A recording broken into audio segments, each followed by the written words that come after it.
మంగోలియాలో ఇప్పుడు నేను డ్రోన్ తీసుకెళ్ళాను. అక్కడికి డ్రోన్ చాలా రేర్గా వాడరు అక్కడ ఎవరు. అసలు వాళ్ళ దగ్గరికి వేరే వాడు బయటకు వాడు. అలాంటి ఒక 800 కిలోమీటర్ల డెజర్ట్ రైల్లో నేను డ్రోన్ తీసుకుపోయి డ్రోన్ ఎగిరేసినప్పుడు వాళ్ళు షాక్ అవుతారు. వాళ్ళ ఇల్లుని వాళ్ళు ఎప్పుడు పైనుండి చూసుంటారు కదా, అర్థమైందా? వాళ్ళ ఊరిని వాళ్ళు ఎప్పుడు పైనుండి చూసుంటారు కదా, వాళ్ళకి ఆ డ్రోన్ చూపెట్టి ఇట్లా కెమెరా ఇట్లా చూపెట్టి ఎగురుతూ ఉంటాయి అని ఓ చాలా హ్యాపీగా ఫీల్ అవ్వడం. వాళ్ళందరికీ అది వాళ్ళ మొబైల్ ఏమైనా ఉంటే కూడా వాళ్ళకి అవి ఫుటేజ్ ఇవ్వడము, అవన్నీ చూపెట్టినప్పుడు వాళ్ళు అసలు మనకు తెలియదు అలాంటిది ఒకటి. అండ్ నేను కూడా లైక్ ఇప్పుడు కొన్ని రెస్టారెంట్లలో ఇట్లా పోగానే అది రోబో వచ్చేసి ఫుడ్ తెచ్చి ఇస్తుంది. ఇచ్చిన తర్వాత అది అట్లనే నిలబడి చూస్తూ ఉంటుంది అన్నట్టు.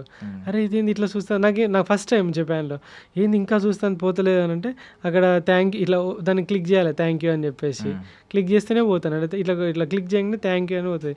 నేనేమో అది చూస్తాను, అది ఇంకా పోతలేదని నేను చూస్తాను. లాస్ట్గా పక్కన ఉన్న వాళ్ళు ఇట్లా క్లిక్ చేయపోతాను అంటే క్లిక్ చేయగానే పోయింది. సో లైక్ ఇవన్నీ different kind of experiences. Like టెక్నాలజీతో పోల్చుకున్నా లేకుంటే మొత్తం వెనక టెక్నాలజీ లేకుండా ఇండియా ఒక 100 సంవత్సరాల క్రితం ఎట్లుందో మంగోలియా అట్లా ఉండేది అన్నట్టు. కంబోడియా కూడా కొంచెం అంత డెవలప్డ్ కాదు, అది కూడా కొంచెం వెనకాల ఉన్న కంట్రీయే.